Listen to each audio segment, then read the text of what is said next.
la une de l'actualité, la 3e édition du Sahara, le salon de l'agriculture et des ressources animales. Le salon ouvert hier par le chef de l'État qui a pris un engagement fort en faveur des paysans. L'actualité, c'est aussi la célébration de la Pâque. Ce soir, veillée Pascal, la Pâque, c'est aussi les retrouvailles en Pays Baoulé. Cette année, 150 chefs ont été invités à Tumodi et Djekanou pour prôner la cohésion sociale. Au Kenya, après le massacre de Garissa, le pays ne veut pas se laisser intimider par les terroristes qui menacent encore. Bonjour à tous. Commençons ce 13h par la 3e édition du Salon de l'agriculture et des ressources animales, le Sahara 2015, ouvert hier par le président Alassane Ouattara. Le chef de l'État a pris un engagement fort en faveur des paysans. Le point de l'événement avec Awa Touré. Le Salon de l'agriculture et des ressources animales d'Abidjan reprend ses droits après 16 années d'interruption. Le Sahara 2015 qui se veut un rendez-vous de l'agribusiness réunit pour sa reprise tous les acteurs locaux et ceux des 18 pays invités autour du thème « Promotion de l'investissement agricole durable ».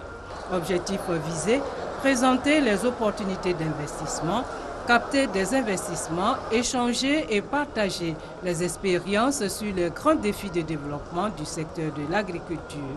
Il s'agit aussi de promouvoir les savoir-faire locaux et internationaux et stimuler les partenariats.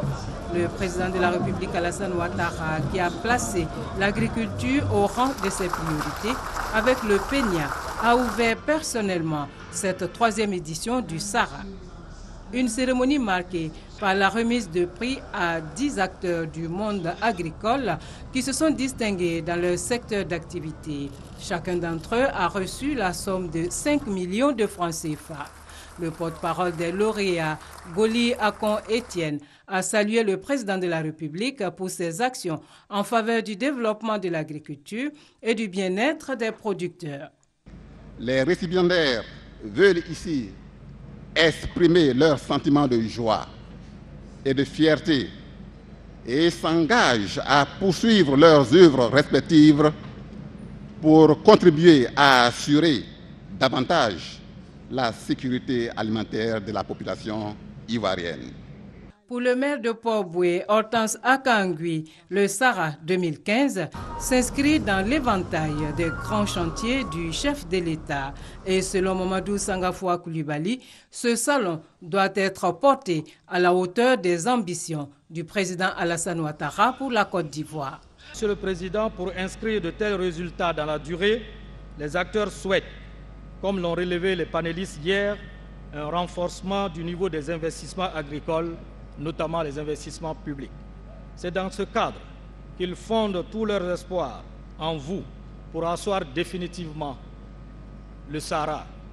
Invité d'honneur de cette 3e édition du Sahara, le royaume chérifien, représenté par son Premier ministre, Abdel Ila Ben Kiran. Ce choix traduit à la fois l'amitié profonde entre nos deux pays, l'excellence de leurs relations à tous les niveaux et leur forte volonté politique de renforcer encore plus leur partenariat et notamment dans un secteur aussi stratégique qu'est l'agriculture. Le président de la République, Alassane Ouattara, a pour sa part indiqué que sa présence au Sahara témoigne de l'intérêt tout particulier qu'il accorde au secteur agricole. Pour lui, c'est un hommage à tous ceux qui ont fait de l'agriculture leur métier. En quelques années seulement, l'agriculture ivoirienne est redevenue forte grâce aux choix stratégiques que nous avons faits. Il s'agit notamment des réformes des filières café-cacao, coton et anacarde. Aujourd'hui, ces filières ont une meilleure gouvernance et les revenus des producteurs ont été améliorés, tenez-vous bien, de 40% sur cette période. Oui, nous avons également fait le choix de relancer l'investissement agricole à travers un cadre de référence unique, le Programme national d'investissement agricole, le PENIA, d'un montant de 2040 milliards de francs CFA, c'est-à-dire plus de 4 milliards de dollars sur 5 ans. Nous sommes déjà à plus de 50% de mobilisation des investissements en seulement 2 années d'exécution de ce programme. Cela montre le regain d'intérêt des partenaires techniques et financiers ainsi que du secteur privé national et international pour le secteur agricole de notre pays. Nous avons créé pendant cette période précisément 656 456 emplois dans ce secteur, le domaine agricole halieutique. La Côte d'Ivoire a l'ambition de devenir un pays émergent à l'horizon 2020. L'agriculture joue un rôle déterminant dans les premières étapes d'une croissance forte et durable vers l'émergence. Pour accompagner toutes ces initiatives, nous avons l'ambition, au cours des prochaines années, d'augmenter de manière significative la part du budget national consacré à l'investissement dans le secteur agricole. Chers parents agriculteurs, le gouvernement adoptera par ailleurs un projet de loi portant orientation du secteur agricole dès ce mois d'avril. Oui, nous comptons le faire. Ce projet de loi viendra combler un vide juridique et vise à orienter notre agriculture vers la satisfaction de nos besoins alimentaires et vers un meilleur partage de la richesse créée. Le Sahara 2015 est l'une des nombreuses preuves que notre pays avance. Oui, ce salon est la preuve que nous relevons chaque jour de nouveaux défis, que nous renouons avec les grands rendez-vous qui font de la Côte d'Ivoire un acteur incontournable dans le développement de notre sous-région. Au thème de la cérémonie d'ouverture, le président de la République a fait le tour des nombreuses tables de ce salon qui compte plus de 600 exposants et 500 000 visiteurs sont attendus à cette 3e édition du Sahara. Et vous l'avez entendu, le Maroc comme invité d'honneur, environ 800 exposants et 500 000 visiteurs annoncés pour ce forum agricole et des ressources animales. Les exposants viennent de plusieurs pays d'Afrique, mais aussi d'Europe. Tous espèrent nouer de bons contacts, nous dit Hugues Weblé. Le salon de l'agriculture et des ressources animales d'Abidjan s'y côtoie des professionnels du monde de l'agriculture de façon générale, avec un objectif commun, faire de bonnes affaires. La Côte d'Ivoire, on a coutume de dire que notre développement, notre réussite est reposée sur l'agriculture, mais il fallait une plateforme de promotion réelle du savoir-faire ivoirien. Et le Sahara est bien arrivé. De Côte d'Ivoire, du Burkina Faso, du Niger, du Maroc, de France, mais aussi de plusieurs autres pays, les exposants ont répondu présents à l'appel des organisateurs du Sahara. Nos attentes de ce Sahara, vraiment, c'est de faire d'abord découvrir les produits naturels maliens aux Ivoiriens, ça c'est le premier point. Le deuxième point aussi, on cherche à avoir des représentations. On a eu l'occasion d'échanger avec beaucoup d'institutions internationales, avec beaucoup de partenaires financiers. Vraiment, c'est une très grosse opportunité. Nous sommes un groupe qui exporte partout dans le monde des produits de conserve de sardines ainsi que d'autres produits. C'est un petit peu ici l'opportunité pour nous d'avoir des contacts, d'avoir des partenaires à l'aide du gouvernement ivoirien et du gouvernement marocain. Je viens de la France et là le but c'est de développer un peu plus au niveau du séchoir et du stockage. En toute sincérité, les premiers jours, dans toutes les foires, j'ai fait d'autres pays et tout, c'est jamais le total. C'est pas la foule qui fait la qualité et on a eu quelques contacts de qualité donc on est content quand même. Le Sahara qui ouvre ses portes de 9h à 19h est ouvert jusqu'au dimanche 12 avril. Au programme donc ce samedi, ouverture du Sahara Market au public et de la bourse des projets agricoles. Le salon est donc ouvert depuis hier jusqu'au dimanche 12 avril. L'invité d'honneur de ce Sahara est le chef du gouvernement du Maroc. Il a été reçu par le président Alassane Ouattara après l'ouverture de la cérémonie officielle du salon et c'était au palais présidentiel. Le point avec Viviane Aimé. Le Premier ministre Abdelilah Benkiran, représentant le Royaume du Maroc, invité d'honneur de cette 3e édition du Salon de l'agriculture et des ressources animales d'Abidjan, a été reçu au palais présidentiel ce vendredi par le chef de l'État, le président Alassane Ouattara. Le président de la République a exprimé la reconnaissance de la Côte d'Ivoire au royaume chérifien qui a honoré ce salon ivoirien de l'agriculture et des ressources animales. Sous l'impulsion du président de la République Alassane Ouattara et du roi Mohamed VI, les relations entre le Maroc et la Côte d'Ivoire se renforcent. Le Premier ministre marocain a dit la foi que place son pays en sa coopération avec la Côte d'Ivoire. C'est un très grand honneur pour moi, pour mon pays. Nous sommes très contents parce que ce que nous remarquons, c'est que le pays avance à pas de géant.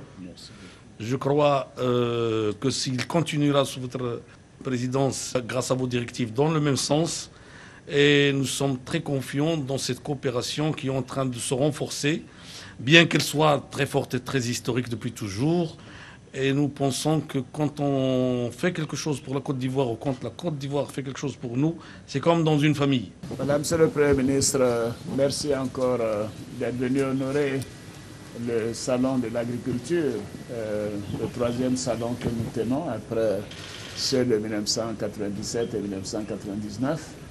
Le Premier ministre Duncan, moi-même, le gouvernement et tous nos concitoyens sont très reconnaissants que vous ayez accepté cette invitation. Si vous pouvez remercier à nouveau Sa Majesté de vous avoir délégué pour présider ce salon. C'était un événement important pour les Ivoiriens, pour les planteurs, les paysans, les éleveurs. Le Premier ministre marocain a pris congé sur la promesse d'une prochaine visite du roi Mohamed VI en Côte d'Ivoire. Et juste après, le chef du gouvernement du Maroc, le président a également échangé avec des ministres de pays frères participants au Sahara, les ministres de l'Agriculture du Mali, du Niger et du Congo-Brazzaville pour parler coopération. Viviane Aimé, une fois encore sollicitée. Les ministres de l'Agriculture du Niger, du Mali et du Congo-Brazzaville ont été reçus par le président de la République. Ils ont tenu à féliciter le chef de l'État ivoirien pour la qualité de ce salon de l'agriculture et des ressources animales d'Abidjan. Nous éprouvons d'abord un grand honneur et un grand plaisir. Un honneur parce qu'il s'agit d'un grand président qui conduit une œuvre titanesque qui bâtit la Côte d'Ivoire avec tous les succès que nous connaissons. Le président de la République, bien sûr, nous a encouragés dans cette coopération sud-sud que nous développons. Et nous a également demandé de transmettre à nos chefs d'État tous les remerciements pour avoir accepté de venir. Et nous également, nous l'avons félicité pour le travail qu'il fait, mais aussi pour la qualité de ce salon. Ce sont 18 pays africains qui participent à ce Sahara 2015. Au Sahara, au Salon de l'agriculture et des ressources animales, on s'intéresse au grand secteur de l'agriculture ivoirienne. La Côte d'Ivoire, puissance agricole sous-régionale, c'est une référence. Gros plan sur ce secteur, c'est un décryptage de Noël Niagno. La Côte d'Ivoire et l'agriculture, au commencement, était le binôme café-cacao. Avec le temps, le cacao est devenu la spéculation phare de l'économie ivoirienne. 1 700 000 tonnes, premier producteur mondial depuis plus de 3 décennies, les perspectives 2 millions de tonnes en 2020. Pour le café, la descente aux enfers s'est opérée à partir des années 80. De la 3e place, la Côte d'Ivoire est désormais 13e mondiale avec environ 300 000 tonnes. 2 autres spéculations valorisent l'agriculture ivoirienne, le coton et l'anacade. La seconde, l'anacade, 400 000 tonnes en 2014, premier producteur mondial en Afrique, 2e au monde, 2e produit d'exportation de la Côte d'Ivoire. Le coton, une culture annuelle, elle est aux zones de savane ce que le cacao est à la zone forestière. 300 000 tonnes pour la campagne 2013-2014. 3e rang en Afrique derrière le Mali et le Burkina Faso. Le latex et le palmier à huile bouclent ces spéculations de haute portée économique pour la Côte d'Ivoire. Cependant, ces spéculations ne doivent pas occulter l'existence remarquable des cultures vivrières. Le manioc, le riz, la banane plantain, la banane dessert, l'igname, etc. Une gamme de produits qui fait dire que l'Ivoirien ne peut mourir de faim. Pour cet ensemble de produits de rente et de vivriers, 2 actifs sur 3 sont mis à contribution pour un poids de plus de 25% dans le produit national brut et constituent 70% des recettes d'exportation. Voilà où la phrase « Le succès de la Côte d'Ivoire repose sur l'agriculture » prend tout son sens. Néanmoins, il est à déplorer le faible niveau de transformation de ces matières premières en produits finis, ce qui aurait amplifié davantage le succès de l'économie ivoirienne grâce à l'agriculture. Dans la même veine, le Comité national de pilotage du programme de productivité agricole en Afrique de l'Ouest était récemment à l'intérieur du pays sur plusieurs sites où sont installées des structures intervenant dans plusieurs secteurs tels que l'agroalimentaire et l'élevage. Cette visite terrain s'inscrit dans le cadre du suivi et du bon déroulement des activités de ce programme. On fait le point avec Jean-Luc Bangbo. 9 sites d'exécution sont visités par la délégation du Comité national du programme de productivité agricole en Afrique de l'Ouest, PPAO.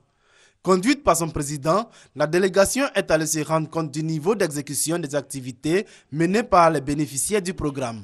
Un programme qui prend en compte plusieurs projets, notamment la fabrication du pain à base de manioc et du maïs, et plusieurs fermes et laboratoires intervenant dans l'amélioration des variétés porcines et agricoles. Très souvent, nous avons des chiffres sur lesquels nous travaillons.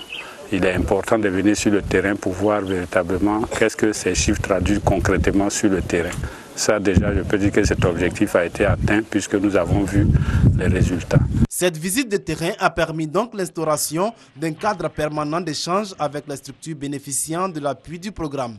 Pour le président du PPAO, l'adoption des nouvelles technologies permettra sans doute l'amélioration et la commercialisation des produits agricoles.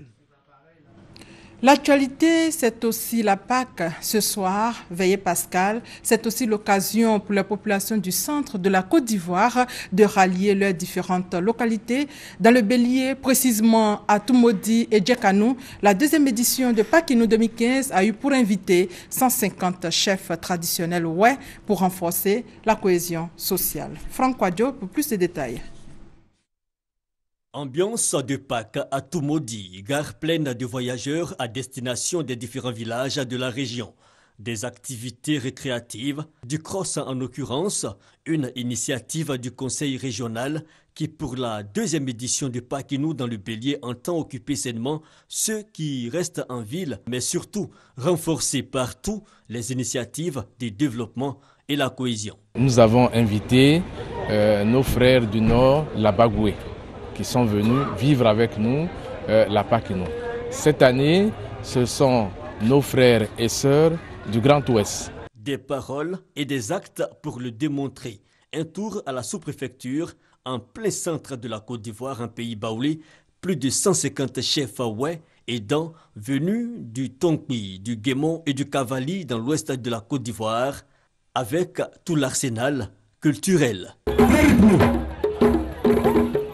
L'action n'est pas anodine. Dans les forêts de l'Ouest ivoirien, plusieurs travailleurs venus du centre. Cette invitation est donc pour décrisper les éventuelles tensions, mais surtout prôner la cohésion. Et cette invitation du Premier ministre arrive à l'heure, au moment où quelques déchirures traversent la Côte d'Ivoire. C'est tout à fait normal que nous nous retrouvions ici pour colmater les brèches. C'est pour montrer à l'opinion publique que le peuple baoulé et le peuple Dan Yakuba de la région du Tonkpi sont deux peuples qui collaborent. Cette alliance qui va permettre à ces deux peuples de cohabiter pacifiquement. Et je crois que la Côte d'Ivoire qui va en tirer de gros bénéfices. Là où il y a la paix, il y a le développement. Que cela ne s'arrête pas au niveau des Baoulés, que toutes les populations ivoiriennes s'accordent. Il faudrait que cela se passe aussi à Korogo, à Odiéné, à Bouna. Pour cette deuxième édition du Pakinou dans le Bélier, la cohésion, mais surtout la protection de l'environnement pour un développement durable occupe une place de choix. Autre sujet, une convention lie désormais l'université Félix Houphouët-Boigny à l'Assemblée nationale. Elle va permettre au Parlement d'offrir de l'emploi et des possibilités de formation aux meilleurs étudiants. Roger Appé et Léon Brou. Par leur signature, la première vice-présidente de l'Assemblée nationale et la présidente de l'Université Félix Houphouët-Boigny de Cocody scellent le partenariat entre leurs deux institutions. L'université va ainsi effectuer des études et autres recherches pour le Parlement qui, lui, va offrir des bourses d'études, des stages de formation et même de l'emploi aux étudiants. Recruter à partir d'une liste d'étudiants méritants que l'université aura dressé, une dizaine d'étudiants par session parlementaire. Chaque semestre, on renouvelle cette expérience pour permettre au plus grand nombre sur l'année de bénéficier de cette bourse-là. Cette convention va durer 2 ans renouvelables et sont concernés par les premiers recrutements les meilleurs étudiants des UFR des sciences juridiques, sociales et de lettres. Ce partenariat, explique la première vice-présidente, est la volonté du président de l'Assemblée nationale. Guillaume Soro veut contribuer à la culture de l'excellence et à la résolution de la question de l'emploi jeune. Une démarche salutaire pour la présidente de l'université. Cette convention va permettre à nos étudiants, par une immersion en milieu professionnel, de développer des aptitudes et des compétences et d'être opérationnels de leur sortie. Elle va également leur permettre de mieux appréhender le processus législatif et de faire d'eux des citoyens modèles, respectueux des lois et des institutions de la République. Aussi prévu dans cette convention entre l'Université Félix Houphouët-Boigny de Cocody et le Parlement, des visites et échanges mutuels entre universitaires et parlementaires. Il s'agira pour chaque partie de s'imprégner du fonctionnement et des éventuelles difficultés de chaque institution pour y apporter solution. Dans le domaine de l'éducation nationale, une fondation baptisée du nom de Feu El Hadj Dramane Ouattara, père du président Alassane Ouattara, vient de lancer officiellement ses activités à Bondoukou, activité qui a commencé par la pose de la première pierre de la clôture du groupe scolaire Bondoukou Sud, où Feu El Hadj Dramane Ouattara a enseigné en tant qu'instituteur. C'est Norbert et Teresta Peyoboué. El Hadj Dramane Ouattara, père du président de la République, a enseigné en 1903 dans cet établissement, Bondoukou Sud, appelé autrefois école de village, d'où sont sortis de nombreux cadres de Bondoukou. Une fondation a décidé de porter le nom de Feu El Hadj Dramane Ouattara afin de lui rendre hommage, d'immortaliser et de pérenniser sa grande œuvre d'éducation. Il y a une partie de l'histoire qui a été cachée à un moment donné. C'est ainsi que j'ai faire mes recherches avec mes amis, faire un témoignage et immortaliser le père du président Alassane Ouattara. Pour leur première activité, les membres de la fondation ont procédé à la pose de la première pierre de la clôture de l'école. Mahama Diabakate a représenté le ministre auprès du premier ministre chargé de l'économie et des finances, Nialé Kaba. Il a transmis aux populations de Bondoukou et aux initiateurs de la fondation les remerciements du chef de l'État Alassane Ouattara pour cet acte significatif. Cet événement est un rappel historique pour fêter un pionnier de l'école ivoirienne qui n'est autre que Dramane Ouattara. Lecture du Coran, défilé des élèves du groupe scolaire Bondoukou Sud, une conférence sur le thème l'historique des 3 régions du Congo, Bouna et Bondoukou, dite par Jules Kofi-Yeboah, un match de football, ont marqué cette manifestation qui a enregistré la présence des autorités administratives, politiques et traditionnelles de la région. Créée par des cadres de Bondoukou, la fondation El Hadj Dramane Ouattara a pour objectif de lutter contre l'analphabétisme et de promouvoir l'excellence par l'éducation ainsi que la culture. Dans le domaine de la santé, du matériel de lavage des mains pour la population de Tengrela, un don de l'ONG Ensemble pour le développement économique et social de Tengrela pour lutter contre Ebola. Francis Boisfond. Des lave-mains aux populations de Tengrela au nord de la Côte d'Ivoire. C'est un don de l'ONG Ensemble pour le développement économique et social, EDEST, présidé par Bakary Ballo. Ce don vient en appui aux différentes dispositions mises en place par le gouvernement pour lutter contre Ebola dans la ville, vu sa proximité avec le Mali, pays ayant été atteint par la maladie. Nos parents ont énormément de soucis et les principaux soucis sont dans l'ordre de l'éducation, de la santé Et c'est pour cela que nous n'avons pas hésité un seul instant lorsque nous avons été sollicités par les responsables de l'enseignement primaire pour faire ces gestes. Beaucoup de maladies se transmettent par les mains. Et nous pensons ainsi contribuer à la sensibilisation à l'hygiène pour que la santé puisse être vraiment de mise au niveau de nos populations. En plus de ce don, les meilleurs élèves de Tengrela ont reçu des prix d'excellence en vue de les encourager à travailler davantage et motiver les autres élèves. L'Église catholique de la ville a également reçu des réfrigérateurs. Valeur de tous ces dons, 3 millions de francs CFA. Devant cette action de portée sociale, le représentant du préfet de Tengrela a dit sa gratitude aux responsables de l'ONG et exhorté les populations à faire de la lutte contre Ebola une priorité en les sensibilisant à respecter les mesures d'hygiène mises en place par le gouvernement. En politique, les tournées de mobilisation en faveur de l'appel de Daoukro ne cessent de se multiplier. La coordination des transporteurs du PDCI a organisé à cet effet une cérémonie pour rendre hommage au président Bédié et montrer son adhésion massive à l'appel de Daoukro. Alexis Ouedraogo. Le foyer des jeunes de Marcory est le cadre choisi par la coordination des transporteurs du PDCI pour montrer leur adhésion massive à l'appel de Daoukro. Pour Lassina Sanogo, président de la coordination et initiateur de la cérémonie, l'appel de Daoukro ne peut être qu'adopté par tous au regard des chantiers mis en place par le président de la République.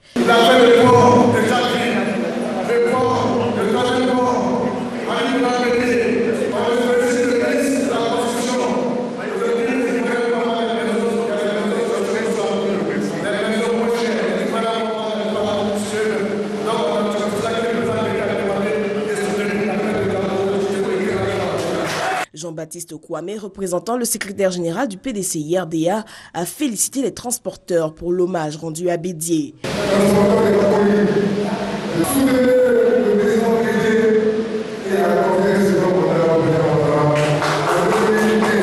Le président Lassina Sanogo a profité de l'occasion pour exhorter ses amis à se faire enrôler lors des audiences foraines en vue d'obtenir le cadre national d'identité et réélire le président Ouattara en octobre prochain.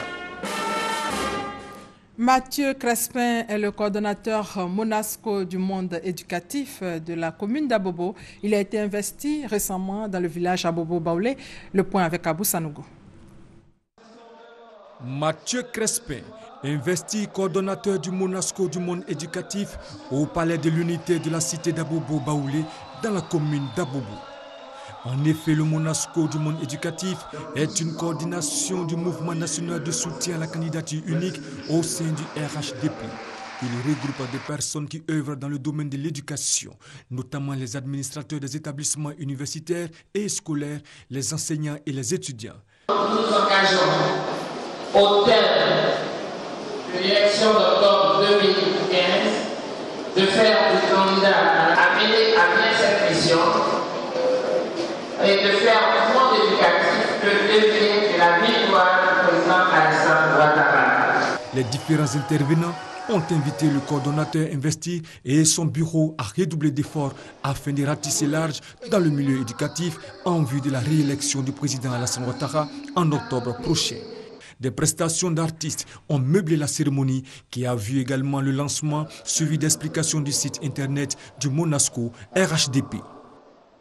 Le mouvement d'action citoyenne pour la réconciliation et la cohésion sociale en Côte d'Ivoire lance une pétition d'1 million de signatures pour une élection apaisée. Cette action vise à prôner la réconciliation pour une paix durable. Chris Diomandé et Konate Moussa. 1 million de signatures pour des élections apaisées. C'est l'objectif visé par le MACRICOSI, mouvement d'action citoyenne pour la réconciliation et la cohésion sociale en Côte d'Ivoire. Pour la première pétition, un homme de cohésion a été choisi pour son chant Fraternité ivoirienne. Le travail de 1000 générations construira ma Côte d'Ivoire. Avant de devenir une nation, il y a quelque chose à payer. Ce que je vous demanderais vraiment, c'est de pardonner tous ceux qui ont souffert. Il y en a qui ont plus souffert que les uns que les autres. Mais il faut qu'ils sachent pardonner. Arriver à des élections apaisées en Côte d'Ivoire et unir le peuple ivoirien, un vœu cher à l'initiateur du mouvement. La vision que j'avais de la réconciliation était toute une autre approche. Et je voulais cette chanson pour nous accompagner dans un séminaire atelier intitulé « Sur le chemin de la réconciliation et de la cohésion sociale ». Paul Assemia Aoulou a offert un manuscrit de sa chanson Fraternité ivoirienne, l'hymne qui sera chanté dans toutes les sorties du mouvement.